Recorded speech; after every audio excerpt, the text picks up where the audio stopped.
古先生咧患咗飛蚊症同埋青光眼而就診，經過4-5個月嘅治療咧，成績好好喎。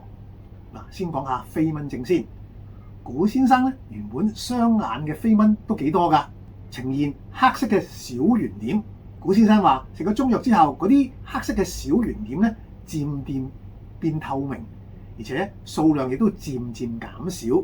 目前咧只係剩翻大約1成左右。再講青光眼啦，最近古先生咧翻去眼科嗰度覆診，醫生就好訝異喎，古先生嘅病情居然顯著好轉咗。原先要滴2款眼藥水嘅，而家滴1款就可以啦。究竟咁樣嘅治療成績係點樣達至嘅呢？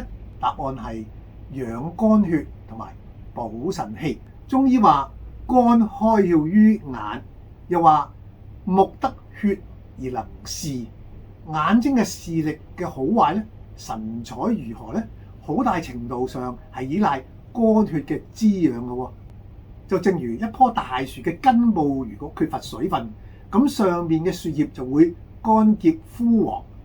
同樣啦，如果肝血不足，眼竅失養咧，眼睛就會好乾澀，視物模糊，甚至出現飛蚊。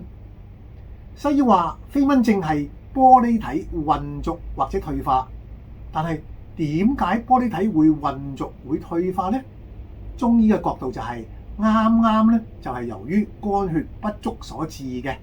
肝血充沛咗啦，眼睛得到充分嘅滋養，咁飛蚊就能夠逐漸淡化，從黑點慢慢變翻透明，而最終咧係消失嘅。至於青光眼咧，中醫就認為同腎氣不足有關嘅喎。中醫話腎主水，認為身體入邊嘅水液咧係需要靠腎氣推動而循行一身嘅。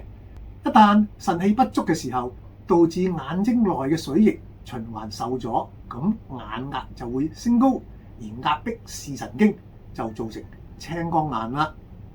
當腎氣強壯咗，有力量促進眼部嘅水液代謝，咁眼壓就得以下降，而青光眼咧就會隨之好轉啦。